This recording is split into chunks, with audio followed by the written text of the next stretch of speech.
Yeah, and it was nice to see because I think Jalen Hurts had a couple of stock down days, if you will, and they're kind of just even mediocre kind of days more recently. So for him to really have his best practice of training camp so far, I thought that was positive to see.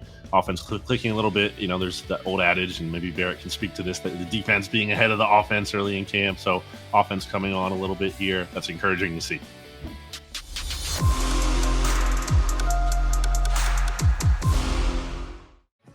Welcome back in, everybody. Sports Take, JAKIB Sports YouTube Network. Rob Ellis, Derek Gunn, Barrett Brooks, and we are joined now by this is, I think, officially our tallest guest on Sports Take so far. We'll get the measurables in a second, but I want to make sure. This is Brandon Lee Gowton. He is the Eagles reporter, manager, and editor-in-chief at Bleeding Green, the co-founder of BGN Radio and co-host SB Nation NFL show. Brandon, what are we standing in at these days so everybody knows I'm not lying? 6'9". All right. See that? I would you guys agree he's our tallest guest? No question about Congratulations on that. No, I don't know. Now I don't know what's his name. Mark. Mark is 6'10". Oh, Mark Jackson. Oh, wow. This Mark is close. Oh, good point. This is close. Okay. But he's the only guy that I look up to when I'm at Eagles practice. So put it like that. That's right. All right. Someday we will go back to back, and I think Brandon might have him. I'm just putting it out there. So Brandon, welcome to the show, man. It's great to have you. Let's start with this. So we weren't there today. Barrett wasn't able to get over there and didn't have eyeballs on this. It seemed like from everything your stuff and everybody else was reporting that pretty good day for the offense, and Hurts and the receivers did a pretty nice job hooking up today. Yeah, and it was nice to see because I think Jalen Hurts had a couple of stock down days, if you will, and they're kind of just even mediocre kind of days more recently. So for him to really have his best practice of training camp so far, I thought that was positive to see. Offense clicking a little bit. There's the old adage, and maybe Barrett can speak to this, that the defense being ahead of the offense early in camp. So offense coming on a little bit here. That's encouraging to see. Yeah, and I'm not one who I think I like seeing everything I could possibly see from people who are there reporting on it, so I'm not knocking anything. But do you think we do read too much into that sometimes with some of the stats, or Jalen Hurts went 7 for 15 and 1 touchdown, 2 picks? Do we go overboard with that sometimes? I mean, no, from the standpoint of, the fans don't get to attend camp and people want to know what's going on. I think the stats can lack context sometimes. I think but I do think training camp performance can totally be meaningful. I mean, I think Carson Wentz looked amazing before his 2017 season. And sure enough, he looked great that year. And on the flip side, I thought he wasn't looking too hot before the 2020 season. And he had a really bad year that year, as we know. So I absolutely think it's relevant. Brandon, give me your take, Brandon, on the Eagles practice schedule. They 58 minutes one day, $1:15 the next, $1:35. We're so accustomed to seeing teams go longer, but this is the new wave, supposedly, of how practices are going to be orchestrated now. Shorter is better. Yeah, I mean, I think they still get a decent amount of work in just based on a rep perspective. I don't think the actual reps they're taking in terms of the total count is like significantly less than what they did in the past. I think it's just about the pace being picked up. There's really no wasted time in practice. They're really kind of like hustling from one thing to the other. There's a pretty good tempo to things as opposed to maybe more so during the Doug era. There's a lot of standing around at times and a little bit more drawn out. Looking at the way I would say practice will win, I think because they had pads on and the offensive line could probably go out there and do a little more than they could do. It's, with the exception of that 1-2 cha-cha-cha that they do when they don't have pads on. Did they look good? How good did that influence how the offense went because they were able to go out there and impose the will on the defense? Sure. I mean, that's always a big factor, right? It's like training camp doesn't count until the pads go on and things get more physical and they pick up. It's been really interesting to watch, the one-on-ones with the offensive line, defensive line, past couple of days here. I think Jordan Davis has really stood out in that regard yesterday and today. I think he's looking really good, which is, exciting to see for Eagles fans, the first round pick doing well. I think that's the biggest thing. The offensive line there's good battles. It's a really good offensive line. It's a really good defensive line. Josh Sweat had a big sack today against Jordan Mailata, but we know Jordan Mailata is a really good player. That's just the deal. Sometimes they're going to get the best of each other. Oh, let's go back to Jordan Davis, Brandon. From what you're saying, is this just everything we thought it would be? Big, explosive, crazy, athletic for a dude of that size. What's kind of jumped out, and how they've been utilizing him? And granted, I know it's practice and they're not tackling and all that, but how has he been utilized? I just think it's so interesting just to look at him, and like he's huge, he's giant, but he's not like, I wouldn't say he's like fat by any means. He's not like he carries that weight very well. I think as well as a 6'6", 300, and you see he's like 334, whatever it is, like that kind of pound guy. For as sleek as that person can be, I think he kind of is, and you just see it out there. He looks super athletic. He's clogging up runs. He had some of those plays the past couple of days. But he's also getting in the backfield and generating pressure as well. I think he even generated pressure today on a throw that Jalen Hurts made anyway down the field to Jalen Reagor. But still, for him to be getting into the backfield like that and being allowed to attack now, like he didn't really necessarily do at Georgia, that's nice to see. What do you make of Reagor's? I'm sorry. What do you make of Reagor's situation now? Well, it's funny coming off the the John Clark call out. They deleted, which I just think, what are you doing, man? Like, yeah, what are you worried about that stuff for? And we've been here before. It's not like it's new. You're in year 3, 2. How is his camp? How has have the Eagles be like, don't tweet, man? Like, don't tweet anything. Don't respond. But I mean, in fairness, he did have a really good practice today. Maybe his best training camp practice that I've ever covered, really. He usually at like the best he looks at is in the individual drills, but today he was doing things in team drills as well. Again, he had the play of the day, arguably deep reception from Jalen Hurts for like a 70-yard touchdown. So that's nice to see, but there's been a lot of plays in camp before today where ball is thrown his way, interception, pass breakup. So there's been a lot of bad too, but today was a good day for him. Looking at the defensive side of the ball, how does the linebacking crew look? I mean, it's Zero White, all those guys, looking good. TJ Edwards still that main staple in the middle. What did you see from that vantage point? So it's so funny because, it's one thing to be like, hey, the Eagles are going to have good linebackers this year. But I think we said that, or at least maybe not as bad, many years in a row now, or it feels like a long time. But at the risk of jinxing it again, once again like that, I think the linebackers will look good. I think TJ Edwards is making another step in his development. We saw him come on last season, I think second half of the year when he started to really get the full-time starter snaps in there. I think Kaiser White has come in and he's made some plays. I think his speed has really stood out. He's very athletic. Davion Taylor is kind of like the forgotten guy. Yeah. The Eagles draft. Yeah. Everyone's excited about Nakobe Dean. Nakobe Dean's a rookie. I haven't seen him because he's out here making plays against the run, blowing up screens, looking good in coverage. So it looks like they have more talent at that position than they have in a long time.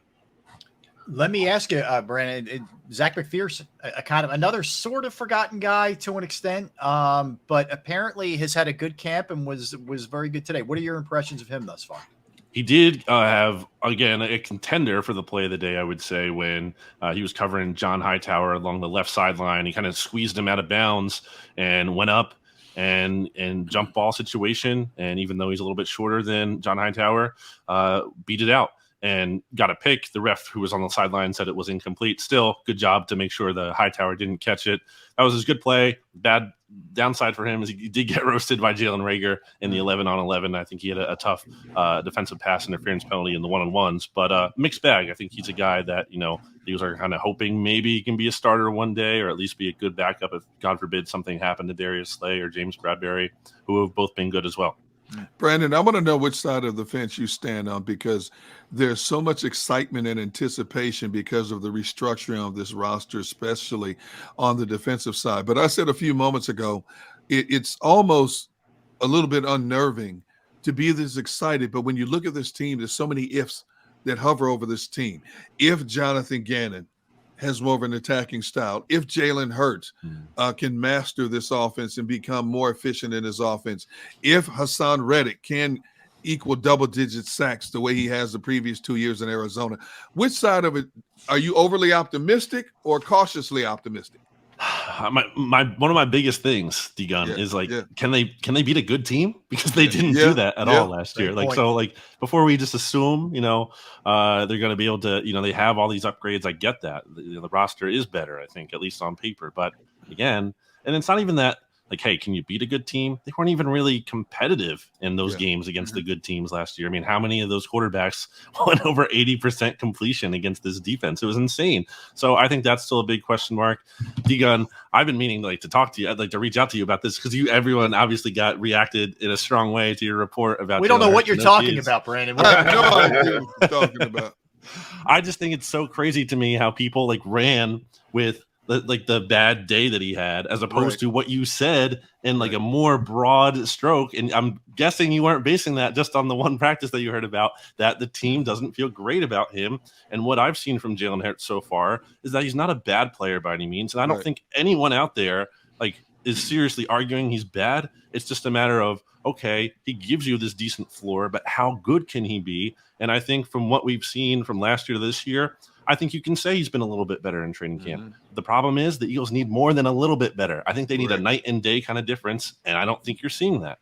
And that's the interesting thing, Brandon, is you saw the leap from when I know Wentz was a first-round pick. I'm not comparing them where they were taken, but you saw the leap from year 1 to year 2, right? And that was 17 season. He went off into a different universe. You kind of need to see something like that if you want to make a real legitimate Super Bowl run from Jalen. He can't just be marginally better than last year. Absolutely. And again, I go back to the training camp Wentz had in 2017, and it's been 5 years ago now, so maybe I'm misremembering, but from what I can remember, he was on fire for most of that. He looked really good almost every day. And with Jalen Hurts, he's starting a little bit slow here, and that's what he did last year. And I think he finished strong with those practices against the Patriots and the Jets. And maybe he'll do the same thing in this training camp when they go up against the Browns and the Dolphins. But again, my problem is if he kind of follows the same script in training camp as he did last year, I don't know where that's really getting you in terms of moving the needle in the bigger picture. I want to reiterate, I don't think Jalen Hurts is a bad player, but I think the problem is he kind of gives you this high floor but a lower ceiling. I'd like to be wrong about that, but we'll see. What do you think about coach? What do you think about coaches like Gannon? How do you think Gannon's handling this camp? Having his guys there, how's he handling camp?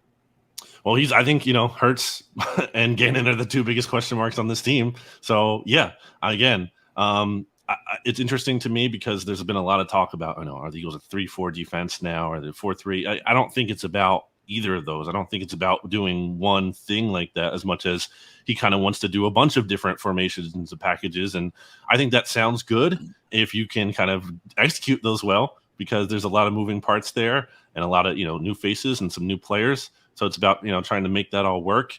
And, again, I want to give Gannon credit. When the Eagles went up against the bad quarterbacks last year, they shut them down. And not every Eagles defensive coordinator or NFL defensive coordinator can do that. But you got to look competent. At least you got to stand a chance against the good ones. And he didn't. So that's still a big question mark. And I think that very much remains to be seen when we get in the regular season. Brandon, what do you need to see from Jalen Hurts so that when you sit back at the end of this season and analyze everything, you can say, okay, I feel comfortable moving forward with Jalen Hurts as my quarterback? Across the board, what do you need to see from him in 2022? Yeah, it's a good question. I think one of the biggest things that I think about goes back to the good teams thing.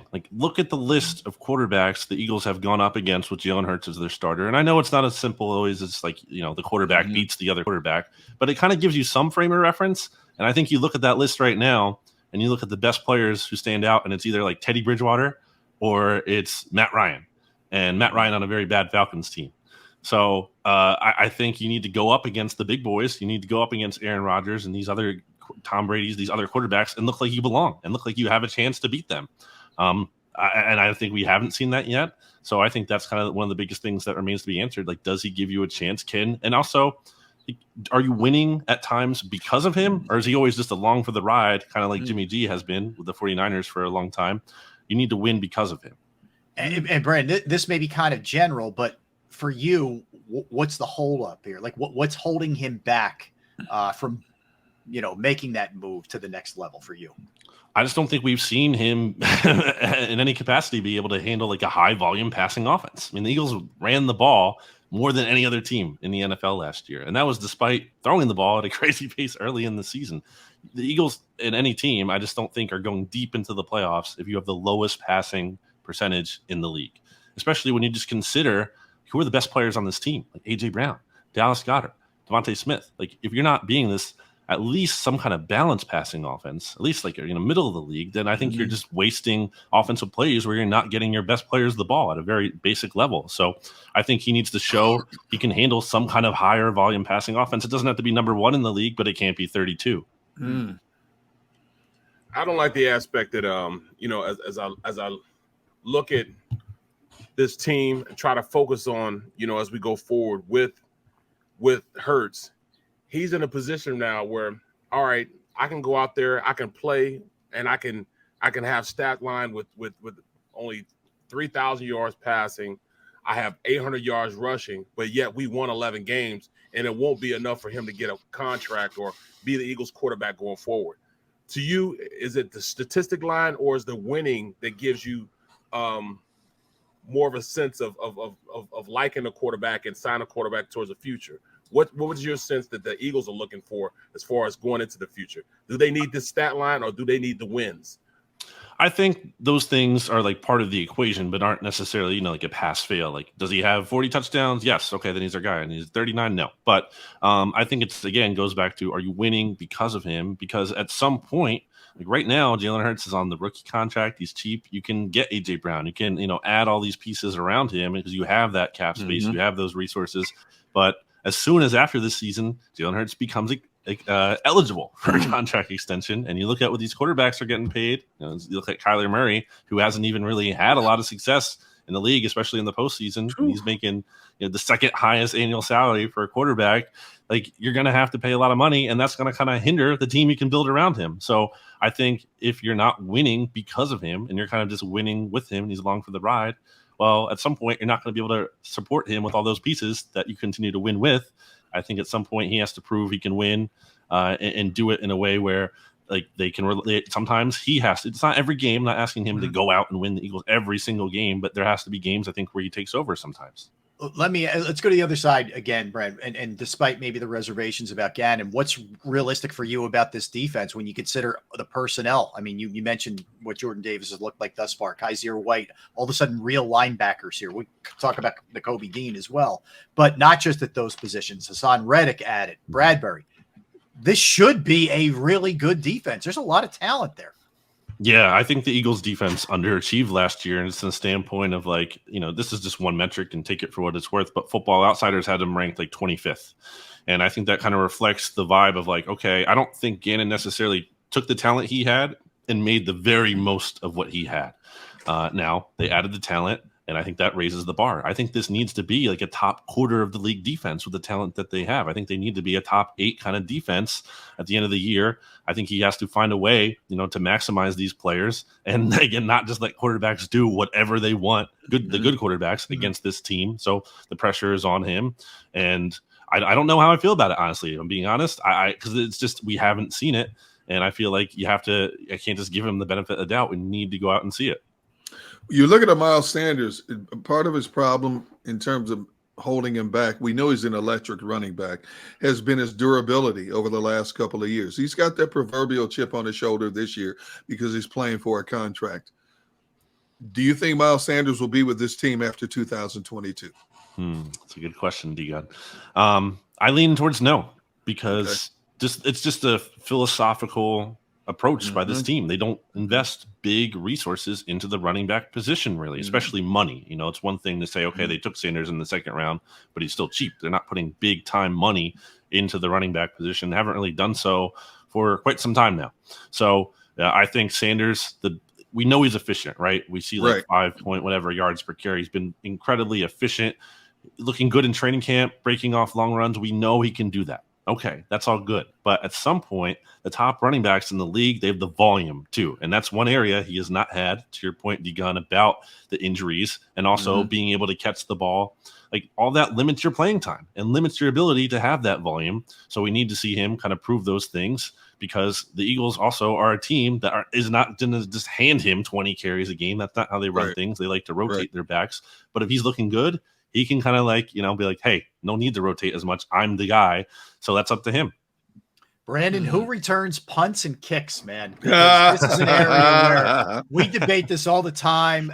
It could maybe be Reagor again, which It could maybe Greg It Ward will be survives. Rager again. Oh, no. I hear you, but It there will doesn't be appear Rager to be a candidate that just leaps out at you. What's your sense here?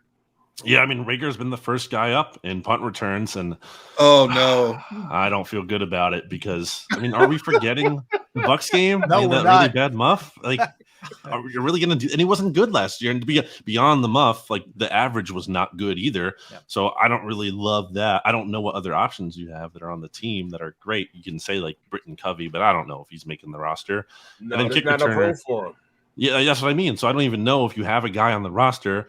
I kick returner, and I don't know if he's going to make the team either, but Jason Huntley is their best guy, I think, at that spot. He was a really good return man in college, but I don't know if he's going to make the team either. So their best returners might not even make the roster, which is kind of a problem. Oh, that's horrible, but I just don't see, at this point, us getting past Jalen Rager not being on this team.